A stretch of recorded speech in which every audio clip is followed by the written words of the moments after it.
Greetings, the Astro 30 here yet again, and welcome back to AEL. Thanks for joining me. Today is a quick little video on an interesting circuit that I found online whilst looking at 555 timer circuits looking for something else and ended up down a huge rabbit hole of various different types of cool little circuits. And I came across this one. It's basically a flashing police lights style circuit, or any emergency vehicle that uses red and blue lights. And it mimics the strobing effect that when each set of LEDs is on, it sort of like blinks as it's illuminated before it switches over to the other color. And the way that's being achieved is by using this CD4017 IC, which is a decade counter. And so down one side of the IC, we've got all the outputs from 0 to 9. And that CO is carryover, so you can carry it over to a second CD4017 to, say, produce the digit 1. So you're going 10, 11, 12, 13. And with each successive clock input here on pin 14, it'll go from 0 to the next one, 1 to the next one, 2 to the next one, 3 to the next one, 4, etc. until it gets to 9.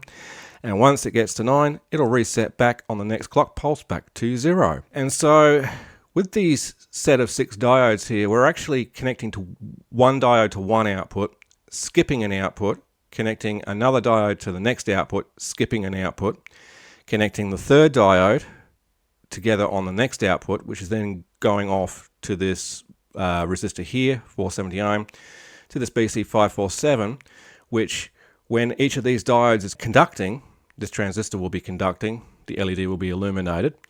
And when the output disappears and switches over to the one that's not connected, well, the LED will be off until the next one goes on, etc. So that gives you the blinking effect of the LED, or strobing effect. And then, of course, the next outputs 1, 6, and 11, skipping each output in between, will do the same for this transistor here, which controls these LEDs, also causing them to flicker. And then it will reset and start again. So the clock is being generated by this 555 timer, which is configured as an stable oscillator. And from my calculations in an online 555 timer calculator, this, with these values, should be oscillating at around about 14.5 Hertz. But we can measure that. These two 4K7s should be 470, the same as here. It's written in the text. I'll put a link in the description to where this came from. And these two resistors, R8 and R10, aren't actually necessary if you're using BC547s. They were only there because if you wanted to use, say, MOSFETs like a 2N 7000, for instance, you want to make sure that the MOSFET is switched back off when there's no pulse coming in.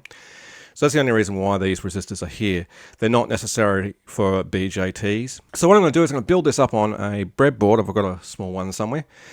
I'll need to go and get a CD4017 because I don't have one. I don't usually carry them. I've got plenty of 555s. But the other thing to note is there's no 10 nanofarad cap to ground on the control voltage pin of the 555 timer, and there really should be to keep it stable. But that'll be discovered in testing whether or not it's needed. Probably should really have a bulk filtering capacity here, say 10 microfarad or so, just to decouple the supply lines away off of the battery. And this circuit should run at 12 volt max because the data sheet of this says it can go to 18 volt DC just fine as an absolute maximum. And I believe the 555 timer is 15 volts, 16 volts, something like that. Anyway, so 9 to 12 volts will work fine with these two ICs, no problem. I'm going to use about 1200 MCD or millicandela brightness LEDs here, and it should be pretty bright enough. So let's get building. And a short time later, about half an hour or so, the circuit is built on a real small bit of breadboard here, and it is a bit messy, but as long as things aren't shorting together, it should work okay, I hope. I mean, I've never actually tested this circuit before, so it'll be first time for me.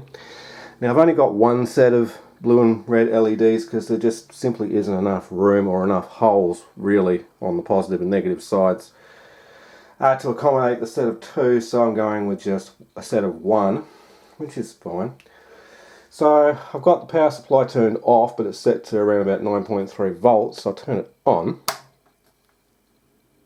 And there we go. Both the blue and the red LEDs looks like they're flashing 3 times each, and vice versa, back and forth. I did find that the 10 nanofarad cap that goes from pin 5 of the 555 timer to ground is kind of important. If I remove the cap,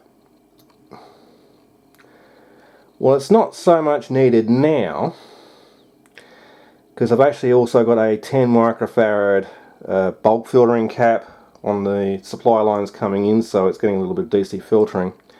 If I do remove that cap, yeah, as we can see, it is not very stable in oscillation. In fact, the red LED is hardly even lighting up at all. If I put this 10 nanofarad back in, well, that cures that problem. But it does look like it is necessary to at least have a 10 microfarad bulk filtering capacitor in circuit to correctly filter it. Now I can't get it in the holes because the circuit flashing away at me is a bit bright. So that should go over to positive. Yes, it does. And that cap should be irrelevant now. No, that's not making contact. Maybe both caps are necessary. It does need that 10 nanofarad there. Because I actually did find, when I remove the clock output line from the chip, well, for some reason it's still oscillating by itself. And all I've got to do is just come really close, but I think it's because this is acting as an antenna. And yeah, it just goes all over the place. So it's still picking up spurious oscillation through capacitance, probably from the wiring, etc., into the CD 4017 there. So I'll just move this back over and I'll reconnect pin 14 back to pin 3 so that the circuit is operating correctly. So next thing I'm going to do is I'm going to hook up the scope across pin 3's output and ground, and we'll just have a look at what our oscillator is doing. I should really call it what its proper name is, and that's a clock, because that's exactly what it is. So there we go. That's what the output pin 3 of the IC is doing. We're at roughly 14.1 Hertz. Now when I plug the resistor values into an online 555 timer calculator, it came out with about 14.5, I think it was. So it's not far off. We've got to consider also the tolerance of the resistors. They're 1%, so they're going to be not exactly at 22k and 1k respectively. So there is that, plus the tolerance of the capacitor, the 2.2 microfarad capacitor being used in the RC network part of it. But as we can see, that's exactly the operation that we should be seeing. So we know the clock is working properly, so let's just probe one of these outputs before the diode. So there it is there. It's happening a little bit too often for the scope to keep up, so I'll drop that down and I will increase my voltage time base till we've got more on the screen like that. And well, one output is firing at 1.41 Hertz, so roughly almost 1.5 times a second. Isn't that neat?